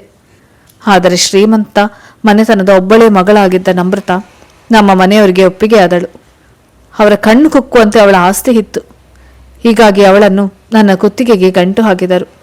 ಕ್ರಮೇಣ ನಿನ್ನನ್ನು ಮರೆಯತೊಡಗಿದೆ. ಆದರೆ ಇಲ್ಲಿ ಆಫೀಸ್ನಲ್ಲಿ ಸಾಕ್ಷಾತ್ತಾಗಿ ನೋಡಿದಾಗ ಹಾಗೆಯೇ ನೋಡುತ್ತಾ ನಿಂತು ಬಿಟ್ಟೆ. ಫೋಟೋಕ್ಕಿಂತ ಬಹಳ ಸುಂದರವಾಗಿದ್ದೀಯ ನೀನು. ಹೀಗಾಗಿ ನನ್ನನ್ನು ನಾನು ಕಂಟ್ರೋಲ್ ಮಾಡಿಕೊಳ್ಳಲು ಆಗಲೇ ಇಲ್ಲ. ಈಗ ನೀನು ಹಾಲಲ್ಲಾದರೂ ಹಾಕು, ನೀರಲ್ಲಾದರೂ ಹಾಕು, ನಿಂಗೆ ಬಿಟ್ಟಿದ್ದು. ಆದರೆ ಹೀಗೆ ನಾಟಕ ಹಾಡೋ ಬದಲು ನಿಜ ಹೇಳ್ಬೋದಿತ್ತಲ್ಲ. ಈ ಸಲ ನಿರಂಜನ್ ಸತ್ಯ ಹೇಳಿದ್ದರಿಂದ ಅವಳ ಕೋಪ ಶಾಂತವಾಗತೊಡಗಿತು. ತಾನು ವೆಡ್ಡಿಂಗ್ ಕಾಮ್ ವೆಬ್ಸೈಟ್ನಲ್ಲಿ 2 ವರ್ಷಗಳ ಹಿಂದೆ ಇದೇ ನೀಲಿ ಸೀರೆಯ ಫೋಟೋ ಹಾಕಿದ್ದೆ ಎಂದು ಚೆನ್ನಾಗಿ ನೆನಪಿತ್ತು. ನಾನು ಸತ್ಯ ಹರಿಶ್ಚಂದ್ರನಾಗೆ ನಿಜ ಹೇಳಿದ್ರೆ ನೀನು ನನಗೆ ಇಷ್ಟು ಕ್ಲೋಸ್ ಆಗಲು ಸಾಧ್ಯವಿತ್ತೆ. ನಿನ್ನ ಪ್ರೇಮದ ಪರಿ ಹೇಗಿರುತ್ತದೋ ಎಂದು ನೋಡ ಬಯಸಿದೆ ಅಷ್ಟೇ. ಒಂದಲ್ಲ ಒಂದು ದಿನ ನೀನು ಬೇರೆಯವರನ್ನು ಮದುವೆಯಾಗಿ ದೂರ ಆಗುವಳೆ ಎಂಬುದು ನನಗೆ ಚೆನ್ನಾಗಿ ಗೊತ್ತಿತ್ತು. ಇಡೀ ಜೀವನ ಪೂರ್ತಿ ನಿನ್ನನ್ನು ನನ್ನವಳನ್ನಾಗಿಸಿ ಬಂಧಿಸಿಡಲು ಸಾಧ್ಯವಿಲ್ಲ ಎಂದು ಗೊತ್ತು. ಕೆಲವು ದಿನಗಳ ಮಟ್ಟಿಗಾದರೂ ಪ್ರೇಮಿ ಆಗಿರಬಹುದಲ್ಲವೇ. ನನ್ನನ್ನು ನಂಬು ಅಮಲ. ಈ ಬಾರಿ ನಾನು ಖಂಡಿತ ಸುಳ್ಳು ಹೇಳುತ್ತಿಲ್ಲ. ಇದನ್ನೆಲ್ಲ ಕೇಳಿಸಿಕೊಂಡು ಅಮಲ ಸ್ವಲ್ಪ ಹೊತ್ತು ಮೌನವಾಗಿ ಕುಳಿತಿದ್ದಳು. ನಂತರ ಏನನ್ನೋ ಯೋಚಿಸಿ ಹೇಳಿದಳು, ಸಾರಿ, ಇದರ ಹಿಂದೆ ಇಷ್ಟೆಲ್ಲ ಹಿನ್ನೆಲೆ ಇರಲು ಸಾಧ್ಯ ಎಂದು ನನಗೆ ಗೊತ್ತಿರಲಿಲ್ಲ. ನನ್ನನ್ನು ಕ್ಷಮಿಸೆಯಾ? ಥ್ಯಾಂಕ್ಸ್ ಅಮ್ಮು. ಹೋಗಲಿ ಬಿಡು, ಹಾಗಿದ್ದೆಲ್ಲ ಒಳ್ಳೆಯದಕ್ಕೆ ಅಂತ ಭಾವಿಸೋಣ. ಸರಿ, ಎಂದಿನಂತೆ ಸಂಜೆ ಹೋಟೆಲ್ನಲ್ಲಿ ಕಾಫಿಗೆ ಸಿಗೋಣ. ಥ್ಯಾಂಕ್ಸ್ ಅಗೇನ್ ಎಂದು ಹೊರಟು ಹೋದ. ಸಂಜೆ ಹೋಟೆಲ್ನಲ್ಲಿ ಕಾಫಿಗೆ ಎಂದು ಕುಳಿತಾಗ ಅಮಲ ತಾನೇ ಮಾತು ಶುರು ಮಾಡಿದಳು. ಮತ್ತೆ ನಮ್ರತ ತನ್ನ ಬಗ್ಗೆ ಬೇರೆ ಏನೇನು ಹೇಳಿದಳು. ಅದೇ ನೀವಿಬ್ಬರು ಕಾಲೇಜಿನ ಹಳೆಯ ಸಹಪಾಠಿಗಳು, ಉತ್ತಮ ಗೆಳತಿಯರು ಎಂದು ಕಾಲೇಜಿನ ಕತೆ ಹೇಳುತ್ತಿದ್ದಳು. ನೀನು ಅವಳ ಗೆಳತಿಯಾಗಿ ಬಂದದ್ದು ನಿಜಕ್ಕೂ ಎಂಥ ಕಾಕತಾಳೀಯ ಅಲ್ವೇ. ನಿನ್ನನ್ನು ನಮ್ಮ ಮನೆಯಲ್ಲಿ ಕಂಡದ್ದೇ ಬಹಳ ಖುಷಿಯಾಯಿತು. ಎಂದು ಹೇಳುತ್ತಿದ್ದಳು. ಇಲ್ಲ, ನಮ್ರತ ಖಂಡಿತ ಹಸಿ ಸುಳ್ಳು ಹೇಳುತ್ತಿದ್ದಾಳೆ. ಏನು ಹಾಗಂದ್ರೆ? ನೀವಿಬ್ಬರು ಒಟ್ಟಿಗೆ ಒಂದೇ ಕಾಲೇಜ್ನಲ್ಲಿ ಓದಲಿಲ್ಲವೇ? ಅದಲ್ಲ ವಿಷಯ. ನನ್ನನ್ನು ನಿಮ್ಮ ಮನೆಯಲ್ಲಿ ದಿಢೀರ್ ಎಂದು ನೋಡಿ ಶಾಕ್ ಆದ ಅವಳು, ನಾನಿನ್ನು ಅವಿವಾಹಿತೆ, ಹುಡುಕಿಕೊಂಡು ಸಾಧ್ಯೋಗಿ ಮನೆಗೆ ಬಂದಿದ್ದು ಅವಳಿಗೆ ನುಂಗಲಾರದ ಬಿಸಿ ತುಪ್ಪವಾಗಿದೆ ಅಂತ ಮುಖ ನೋಡಿದ್ರೆ ಚೆನ್ನಾಗಿ ಗೊತ್ತಾಗ್ತದೆ. ಯಾಕೆ ಗೊತ್ತೇ? ನಾನು ಅಲ್ಲಿಗೆ ಹೋಗುತ್ತಲೇ ಅಕ್ಷಯ್ ತಕ್ಷಣ ಅಲ್ಲಿಂದ ವಾಪಸ್ ಹೊರಡಬೇಕಾಯಿತು. ಯಾವ ಅಕ್ಷಯ್? ಎಲ್ಲಿಂದ ಹೊರಡಬೇಕಾಯಿತು? ಅವನು ತುಸು ಹುಬ್ಬುಗಂಟಿಕೊಳ್ಳುತ್ತಾ ಆತಂಕದಲ್ಲಿ ಕೇಳಿದ. ಅದೇ ನಮ್ಮ ಹಳೆಯ ಕ್ಲಾಸ್ಮೇಟ್ ಅಕ್ಷಯ್. ನಮೃತ ಅವನು ಒಂದೇ ಬ್ಯಾಚ್. ನಾನು ಅಲ್ಲಿಗೆ ಬಂದಿದ್ದಾಗ ಅದಾಗಲೇ ಅವನು ಬಂದಿದ್ದ. ನಾನು ಆ ಗಳಿಗೆಯಲ್ಲಿ ಅಲ್ಲಿ ಬರ್ಬಹುದೆಂದು ಕನಸಿನಲ್ಲಿ ಊಹಿಸಿರದ ಅವರಿಬ್ಬರು ಟೋಟಲಿ ಶಾಕ್ ಆಗಿದ್ರು. ಹಲೋ ಎಂದು ಎರಡು ಮಾತನಾಡಿ ಹೊರಟು ಬಿಟ್ಟ. ಅವನು ಹೊರಡುವಾಗ ಮೆಸೇಜ್ ಮಾಡ್ತೀನಿ ಅಂತ ನಮ್ರತೆಗೆ ಸನ್ನೆ ಮಾಡಿ ತೋರಿಸಿದ್ದು. ಇವಳು ತಲೆ ಹಲ್ಲಾಡಿಸಿದ್ದು ಎಲ್ಲ ಗೊತ್ತಾಯಿತು. ಏನೂ ತಿಳಿದವಳಂತೆ ನಾನು ಸುಮ್ಮನಾಗಿ ಬಿಟ್ಟೆ. ಆದರೆ ಇಷ್ಟು ವರ್ಷಗಳಲ್ಲಿ ಯಾವ ಅಕ್ಷಯನ ಮಾತನ್ನು ನಮ್ರತ ಹೇಳೇ ಇರಲಿಲ್ವಲ್ಲ. ಇವತ್ತೇ ನನಗೆ ಅದು ಗೊತ್ತಾಗಿದ್ದು, ಗಾಬರಿಯಲ್ಲಿ ಹೇಳಿದ ನಿರಂಜನ್. ಆದರೆ ತಾವಿಬ್ಬರು ಆಗಾಗ ಭೇಟಿ ಆಗ್ತಲೇ ಇರ್ತೇವೆ ಅಂತ ನಮ್ರತ ಬಹಳ ಸಹಜವಾಗಿ ಹೇಳಿದ್ದಳು. ಇಬ್ಬರಿಗೂ ಚೈನೀಸ್ ಡಿಶ್ ಅಂದರೆ ಮೊದಲಿನಿಂದಲೂ ಪಂಚಪ್ರಾಣ. ಹೀಗಾಗಿ ಕಾಲೇಜ್ನ ದಿನಗಳಲ್ಲಿ ಯಾವ ಯಾವ ಹೋಟೆಲ್ಗೆ ಹೋಗ್ತಿದ್ದರೋ ಈಗಲೂ ಅಲ್ಲಿಗೆ ಹೋಗ್ತಾರಂತೆ. ಈತ ಮಗುವಾದ ಮೇಲೆ ನಮೃತ ಫ್ರೀಯಾಗಿ ಆಗಿ ಹೋಗಲು ಸಾಧ್ಯವಿಲ್ಲದರಿಂದ ಅಕ್ಷಯ್ ತಾನೇ ನಿಮ್ಮ ಮನೆಗೆ ಬರತೊಡಗಿದನಂತೆ. ಫ್ರೆಂಡ್ಶಿಪ್ ಮೇಂಟೈನ್ ಮಾಡುವುದನ್ನು ಅಕ್ಷಯ್ ಚೆನ್ನಾಗೇ ಬಲ್ಲ. ಆದರೆ ನಮೃತ ಇದನ್ನೆಲ್ಲ ನನಗೆ ಹೇಳ್ಬೋದಿತ್ತಲ್ವಾ? ಯಾಕೆ ಮುಚ್ಚಿಟ್ಟಳು? ಇದನ್ನೆಲ್ಲ ಕೇಳಿಸಿಕೊಂಡು ನನಗೆ ಎಷ್ಟು ಕೋಪ ಬರ್ತಿದೆ ಅಂದರೆ ಈಗಲೇ ಫೋನ್ನಲ್ಲಿ ಅವಳಿಗೆ, ನಿನ್ನ ಅಕ್ಷಯ್ ಬಳಿ ಈಗಲೇ ಹೊರಟೋಗು ಅಂತ ರೇಗಾಡಿ ಬಿಡುವಷ್ಟು ಎಂದು ಸಿಡುಕಿದ ನಿರಂಜನ್. ಹೋಗಲಿ, ಕೋಪ ಬಿಟ್ಟು ಬಿಡು, ಇದು ಕಾಫಿ ಬಂತು ತಗೋ ಎನ್ನುತ್ತಾ ಕಾಫಿ ಕಪ್ಪನ್ನು ಅವನತ್ತ ಸರಿಸಿದಳು. ನಮ್ರತ ನನಗಿಂತ ವಿಶ್ವಾಸದ್ರೋಹ ಬಗೆಯಬಹುದಂತ ನಾನೆಂದೂ ಅಂದುಕೊಂಡಿರಲಿಲ್ಲ. ಅವಳಿಗೆ ಅಕ್ಷಯನ ವಿಷಯ ಮುಚ್ಚಿಡಬೇಕು? ಮೊದಲಿನಿಂದಲೂ ನನ್ನನ್ನೇ ಬಹಳ ಪ್ರೀತಿಸುವುದಾಗಿ ಹೇಳುತ್ತಿರ್ತಾಳೆ. ನೋಡಿದ್ಯಾ ಅವಳ ಪ್ರೀತಿ ಎಂಥ ಮೋಸಗಾತಿ. ಮಾತು ಮಾತಿನಲ್ಲೂ ಅವನು ಕೋಪ ಹೆಚ್ಚುತ್ತಿತ್ತು. ಅಂದು ಕಾಫಿ ಕುಡಿಯಲು ಅವನಿಗೆ ಮನಸ್ಸೇ ಇರಲಿಲ್ಲ. ಆಟದಲ್ಲಿ ಸೋತ ಕ್ರೀಡಾಪಟುವಂತೆ ಕೈ ಕೈ ಇಸಿಕಿಕೊಳ್ಳುತ್ತಾ ಹೇಳಿದ, ಅವಳು ನಿನ್ನ ಪ್ರೀತಿಸ್ತಾಳೆ ಅನ್ನೋದ್ರಲ್ಲಿ ಎರಡು ಮಾತಿಲ್ಲ. ಹಾಗೆಂತ ಅವಳಿಗೆ ಅಂತ ಒಂದು ಪರ್ಸನಲ್ ಲೈಫ್ ಬೇಡವೇ? ಅವಳು ನಿಂಗೆ ಹೇಳದಿದ್ರೆ ಏನಂತೆ? ಅವಳಿಗೆ ತನ್ನದೇ ಆದ ಕಾರಣಗಳಿರಬೇಕು. ಆದರೆ ಪತಿ ಪತ್ನಿಯ ಸಂಬಂಧ ಅಡಗಿರುವುದೇ ವಿಶ್ವಾಸದ ಮೇಲಲ್ವೇ? ಇಬ್ಬರು ಪರಸ್ಪರ ಎಲ್ಲ ವಿಷಯ ಹೇಳಿಕೊಳ್ಳಲೇಬೇಕಲ್ವೇ? ನಿಂಗೆ ಇದು ಗೊತ್ತಾಗೋಲ್ಲ ಬಿಡು. ಯಾಕಂದ್ರೆ ನಿಂಗೆ ಇನ್ನೂ ಮದುವೆ ಆಗಿಲ್ಲ ನೋಡು, ಅದಕ್ಕೆ. ಹೌದು, ಮದುವೆ ಆಗಿಲ್ಲ ನಿಜ. ಆದರೆ ನಿನ್ನ ಈ ಮಾತನ್ನು ನಾನು ಅಕ್ಷರಾಂಶ ಒಪ್ಪುತ್ತೇನೆ. ಪತಿ ಪತ್ನಿ ಪರಸ್ಪರ ವಿಶ್ವಾಸದಿಂದಲೇ ತಮ್ಮ ಸಂಬಂಧ ನಿಭಾಯಿಸಲು ಸಾಧ್ಯ ಅಂತ. ನೋಡಿದ್ಯಾ, ಯಾವುದೋ ಅಕ್ಷಯನ ಬಗ್ಗೆ ನಿನ್ನ ಮನೆಯಲ್ಲಿ ನಿನ್ನ ಪತ್ನಿ ಜೊತೆ ನೋಡಿದ್ದೆ ಅಂದಿದ್ದಕ್ಕೆ ನಿಂಗಿಷ್ಟು ಕೋಪ ಬರ್ತಿದೆಯಲ್ಲ. ನಾನು ನೀನು ಎಂಥ ಸಂಬಂಧ ಹೊಂದಿದ್ದೇವೆ ಅಂತ ನಮ್ರತೆಗೆ ಅವತ್ತೇ ನಾನು ಹೇಳಿಬಿಟ್ಟಿದ್ರೆ ಆಗ ಅವಳ ದೃಷ್ಟಿಯಲ್ಲಿ ನೀನು ಏನಾಗುತ್ತಿದ್ದೆ? ನಿರಂಜನ್ ಅವಕ್ಕಾಗಿ ಅವಳ ಮಾತುಗಳನ್ನೇ ಕೇಳಿಸಿಕೊಳ್ಳುತ್ತಿದ್ದ. ನೋಡು, ಪತಿ ಪತ್ನಿ ಯಾರಿಗೆ ಆಗಲಿ ಅವರ ಪರ್ಸನಲ್ ಫ್ರೆಂಡ್ಸ್ ಇದ್ದೇ ಇರ್ತಾರೆ. ಅವರು ಗಂಡು ಹೆಣ್ಣು ಯಾರಾದರೂ ಆಗಿರ್ಬೋದು. ಇದರಲ್ಲಿ ತಪ್ಪೇನು ಬಂತು? ನಮೃತಳಿಗೆ ಒಂದಿಷ್ಟು ಸುಳಿವು ಕೊಡದೆ ನೀನು ನನ್ನೊಂದಿಗೆ ಇಷ್ಟು ಸಲಿಗೆ ವಹಿಸಬಹುದಾದರೆ ನಮೃತ ಯಾರೋ ಅಕ್ಷಯನ ಜೊತೆ ಸ್ನೇಹ ಹೊಂದಿದ್ರೆ ತಪ್ಪೇನಿದೆ? ಮೊದಲಿನಿಂದಲೂ ನಾನು ಯಾರು ಅಂತ ನಿಂಗೆ ಗೊತ್ತಿತ್ತು, ಇಷ್ಟಪಡ್ತಿದ್ದೆ. ಅದಕ್ಕೆ ಇಂಥ ಸಂಬಂಧ ಮುಂದುವರಿಸಿದೆ. ಅದೇ ಥರ ನಮೃತ ಸಹ ಅಕ್ಷಯನನ್ನು ಮೆಚ್ಚಿರ್ಬೋದು. ವಿಧಿ ಇಲ್ಲದೆ ಎತ್ತವರಿಗಾಗಿ ನಿನ್ನನ್ನು ಕಟ್ಟಿಕೊಂಡಿರ್ಬೋದು. ಹಾಗೆ ಅಂತ ಹಳೆಯ ಸ್ನೇಹ ಮರೆತು ಬಿಡಬೇಕೆ? ಅದರ ಬಗ್ಗೆ ನಿಂಗೆ ಹೇಳದೆ ಇದ್ದುದರಲ್ಲಿ ತಪ್ಪೇನಿದೆ? ನೀನು ಮಾಡಿದ್ರೆ ಸರಿ, ಗಂಡಸು. ಹೆಣ್ಣಾದ ಕಾರಣ ಅವಳು ವಿವಾಹಿತೆ ಅನ್ನೋ ಒಂದೇ ಕಾರಣಕ್ಕಾಗಿ ಹೀಗೆ ಮಾಡಬಾರ್ದೆ? ನೀವಿಬ್ಬರಲ್ಲಿ ಈಗ ಯಾರು ಉತ್ತಮರು? ಅಂದರೆ ನನ್ನ ಇಷ್ಟವಿಲ್ಲದೆ ಬೇರೆ ದಾರಿ ಇಲ್ಲದೆ ಅವಳನ್ನು ನಾನು ಮದುವೆ ಆಗಿದ್ದೆ. ಅವಳಿಗೂ ಅಂಥದ್ದೇ ಏನೋ ಒಂದು ಕಷ್ಟ ಬಂದಿರಬೇಕು. ಇದರಲ್ಲಿ ಅವಳ ತಪ್ಪಾದ್ರೂ ಏನು? ನೀನು ಅವಳನ್ನು ಬಲವಂತವಾಗಿ ಮದುವೆ ಆದಂತೆ ಅವರಮ್ಮ ಅಪ್ಪನ ಒತ್ತಡಕ್ಕೆ ಮಣಿದು ಅವಳು ನಿನ್ನನ್ನು ಕಟ್ಟಿಕೊಂಡಿರ್ಬೇಕಲ್ವೇ? ಸ್ವಲ್ಪ ಎತ್ತು ಯೋಚಿಸಿದ ನಂತರ ನಿರಂಜನ್ ಹೇಳಿದ, ಹೌದು, ನೀನು ಹೇಳುತ್ತಿರುವ ತರ್ಕ ಸರಿಯಾಗೇ ಇದೆ. ಇಂಥ ವಿಚಾರಗಳು ಎಂದೂ ನನ್ನ ತಲೆಗೆ ಬಂದಿರಲೇ ಇಲ್ಲ. ಹೆಣ್ಣಿಗೊಂದು ನ್ಯಾಯ, ಗಂಡಿಗೊಂದು ನ್ಯಾಯ. ತಪ್ಪು ಅಂತ ಈಗ ನೀನು ಒಪ್ಪಿಕೊಳ್ತೇ ತಾನೆ? ಹೌದೆಂಬಂತೆ ನಿರಂಜನ್ ತಲೆ ತಗ್ಗಿಸಿದ. ನಕ್ಕಳು ಆಗ ಅಮಲ ಜೋರಾಗಿ ಕಿಲಕಿಲ ಎಂದು. ನನ್ನನ್ನು ನೋಡಿ ವ್ಯಂಗ್ಯವಾಗಿ ನಗ್ಬೇಕು ಅನ್ಸುತ್ತೆ ಅಲ್ವಾ? ನಗು ನಗು, ಅಸಹಾಯಕನಾಗಿ ನಿರಂಜನ್ ಅವಳಿಗೆ ಹೇಳಿದ. ಇಲ್ಲ ಇಲ್ಲ, ನನ್ನ ಸ್ಥಿತಿ ಕಂಡು ನನ್ನ ಬಗ್ಗೆ ನಗು ಬೀರಿದೆ. ನಿನ್ನ ರೂಪ ನೋಡಿ ಮನಸ್ಸೋತು ಇಷ್ಟೆಲ್ಲ ಸರಿಗೆ ನೀಡಿದ್ದರಿಂದ ತಾನೇ ನೀನು ನನ್ನನ್ನು ಈ ಮಟ್ಟಕ್ಕೆ ಬೆಳೆಸಿಕೊಂಡಿದ್ದು. ನೀನು ವಿವಾಹಿತ ಅಂತ ತಿಳಿದ ಮೇಲೆ 2 ಅಡಿ ದೂರ ನಿಂತು ಕೇವಲ ಸ್ನೇಹದ ದೃಷ್ಟಿಯಲ್ಲಿ ಔಪಚಾರಿಕತೆಗೆ ಎಷ್ಟು ಬೇಕೋ ಅಷ್ಟೇ ಒಬ್ಬ ಸಹೋದ್ಯೋಗಿಯಾಗಿ ನಾನು ವ್ಯವಹರಿಸಿದ್ದರೆ ಇಂದು ನಾನು ನಿನ್ನ ಬಳಿ ಯಾಮಾರಬೇಕಾದ ಈ ದುರ್ಗತಿ ನನಗೆ ಬರ್ತಿತ್ತೇ. ಅದಕ್ಕೆ ನನ್ನನ್ನು ಕಂಡು ನನಗೆ ನಗು ಬಂತು. ಅಸಹ್ಯ ಆಗುತ್ತಿದೆ. ನಮ್ಮ ಚಿನ್ನವೇ ತಗಡು ಅಂತಾದಾಗ ಆಚಾರ್ಯ ಅದನ್ನು ಕೊಡಲಿಲ್ಲ ಅಂತ ಅವನನ್ನು ಬೈದು ಏನು ಪ್ರಯೋಜನ? ಇವತ್ತು ನನಗೆ ಬಂದ ಈ ವಿವೇಕ ಅಂದು ಎಲ್ಲಿ ಹೋಗಿತ್ತು? ಚೇಚೆ, ನಿನ್ನನ್ನು ನೀನೇಕೆ ಬೈದುಕೊಳ್ತೀಯ? ಹೌದು, ಮತ್ತೆ ತಂತಿ ಮೇಲೆ ಸೀರೆ ಬಿದ್ದರು, ಸೀರೆಯೇ ತಂತಿ ಮೇಲೆ ಬಿದ್ದರು.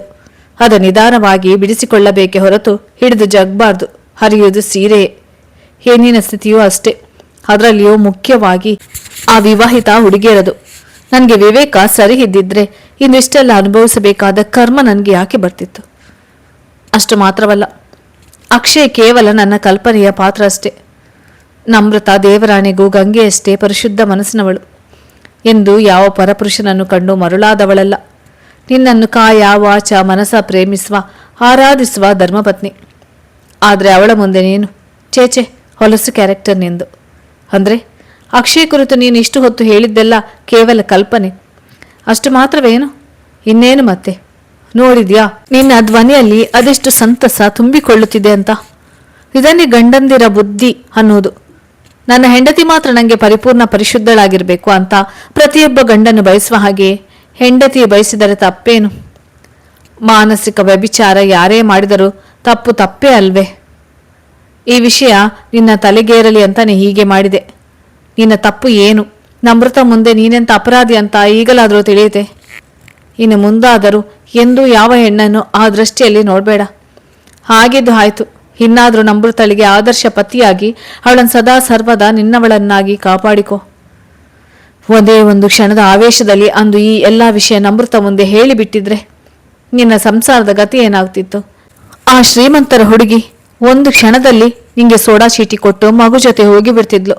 ಅತ್ತ ಅವಳು ಇಲ್ಲ, ಇತ್ತ ನಾನು ಇಲ್ಲ ಅನ್ನುವ ನಾಯಿಪಾಡು ನಿನ್ನದಾಗುತ್ತಿತ್ತು. ತಪ್ಪೇ ಆದರೂ ಒಂದು ಕ್ಷಣ ನಿನ್ನನ್ನು ಪ್ರೀತಿಸಿದೆ ಅನ್ನುವ ಪ್ರಾಮಾಣಿಕತೆಗಾಗಿ ನಿನ್ನ ಸಂಸಾರ ಮುರಿಯುವ ಕೆಲಸ ಮಾಡಲಿಲ್ಲ ನಾನು. 2 ಕೈ ಸೇರಿದರೆ ಚಪ್ಪಾಳೆ. ನನ್ನ ಸಹವಾಸ ಇಲ್ಲದೆ ನೀನು ಇಷ್ಟು ಮುಂದುವರಿಯುತ್ತಿರಲಿಲ್ಲ. ನಾನು ಇಲ್ಲಿ ಅಪರಾಧಿ. ಅದರಿಂದ ನಿನ್ನನ್ನು ಅವಳ ಮುಂದೆ ಬಿಟ್ಟು ಕೊಡಲಿಲ್ಲ. ಥ್ಯಾಂಕ್ಸ್ ಅಷ್ಟೇ ಹೇಳಿದರೆ ನಿನ್ನ ಮುಂದೆ ನಾನು ಮತ್ತಷ್ಟು ಅಲ್ಪನಾಗುತ್ತೇನೆ. ನೀನು ಸೌಂದರ್ಯದಲ್ಲಿ ಮಾತ್ರವಲ್ಲ, ವಿವೇಕದಲ್ಲೂ ಬಹಳ ಗಟ್ಟಿಗೆತ್ತಿ ಅಂತ ಈಗ ಸಾಧಿಸಿ ತೋರಿಸಿದೆ. ನನ್ನ ಹೆಂಡತಿ ಮುಂದೆ ನನ್ನ ಮಾನ ಉಳಿಸಿದ್ದಕ್ಕಾಗಿ ನಿನಗೆ ಎಂದೆಂದು ಕೃತಜ್ಞನಾಗಿ ಇರ್ತೀನಿ. ಇನ್ನು ಮುಂದೆ ಎಂದೆಂದು ಪರಸ್ತ್ರೀಯತ್ರ ಇಂಥ ದೃಷ್ಟಿಯಿಂದ ನೋಡಲಾರೆ. ಪರನಾರಿ ಸಹೋದರತ್ವದ ಗುಣ ಬೆಳೆಸಿಕೊಳ್ಳುವೆ. ನನ್ನ ಕಣ್ಣು ತೆರೆಸಿದ ನೀನು ನಿಜಕ್ಕೂ ಮಹಾನ್ ಎಂದು ತನಗರಿವಿಲ್ಲದೆ ಅವಳಿಗೆ ಕೈ ಜೋಡಿಸಿದ ನಿರಂಜನ್. ಇಷ್ಟು ಹೇಳಿದೆಯಲ್ಲ, ಈ ಮಾತನ್ನು ಎಂದೆಂದು ಮರಿಬೇಡ. ನಮೃತಳಂಥ ಪತ್ನಿ ದೊರಕಿರುವುದು ನಿನ್ನ ಪುಣ್ಯ. ನಿನ್ನ ಸಂಸಾರವನ್ನು ಚೆನ್ನಾಗಿ ಉಳಿಸಿಕೊ. ನಾನು ಅಷ್ಟೇ. ಅಪ್ಪ ಅಮ್ಮ ತೋರಿಸಿದ ವರನನ್ನು ಮದುವೆಯಾಗಿ ಒಬ್ಬ ಆದರ್ಶ ಪತ್ನಿಯಾಗಿ ನನ್ನ ಪತಿಗೆ ನನ್ನ ಪ್ರೀತಿ ಮೀಸಲು ಎಂದು ತೋರಿಸುವೆ ಎಂದಾಗ ಇಬ್ಬರಿಗೂ ತನ್ನ ತಪ್ಪಿನ ಅರಿವಾಗಿತ್ತು. ಎಂದಿನಂತೆ ತಮ್ಮ ಸಹಜ ಸ್ನೇಹ ಶಿಷ್ಟಾಚಾರದ ಗಡಿ ದಾಟದಂತೆ ನಡೆದುಕೊಳ್ಳುವುದಾಗಿ ಇಬ್ಬರು ಪ್ರಮಾಣ ಮಾಡಿ ಅಲ್ಲಿಂದ ಹೊರಟರು. ಅವಳನ್ನು ಕಾರ್ನಲ್ಲಿ ಮೆಟ್ರೋವರೆಗೂ ಡ್ರಾಪ್ ಮಾಡಿ ನಿರಂಜನ್ ಪತ್ನಿಗೆ ತಕ್ಕ ಪತಿಯಾಗಿರಲು ದೃಢ ನಿಶ್ಚಯದೊಂದಿಗೆ ಹೊರಟ. ಇತ್ತ ಅಮಲ ಕಳೆದ ವಾರ ತನ್ನ ನೋಡಿಕೊಂಡು ಹೋಗಿದ್ದ ಹುಡುಗ ಎಲ್ಲ ರೀತಿಯಲ್ಲಿ ಒಪ್ಪಿಗೆ ಎಂದು ತಾಯಿ ತಂದೆಗೆ ತಿಳಿಸಿ ಹೊಸ ಬಾಳು ಎದುರಿಸಲು ಮಾನಸಿಕವಾಗಿ ದೃಢ ಸಂಕಲ್ಪ ಕೈಗೊಂಡಳು. ಧನ್ಯವಾದಗಳು ಸ್ನೇಹಿತರೆ, ನನ್ನ ಕತೆ ಕೇಳಿದ್ದಕ್ಕಾಗಿ.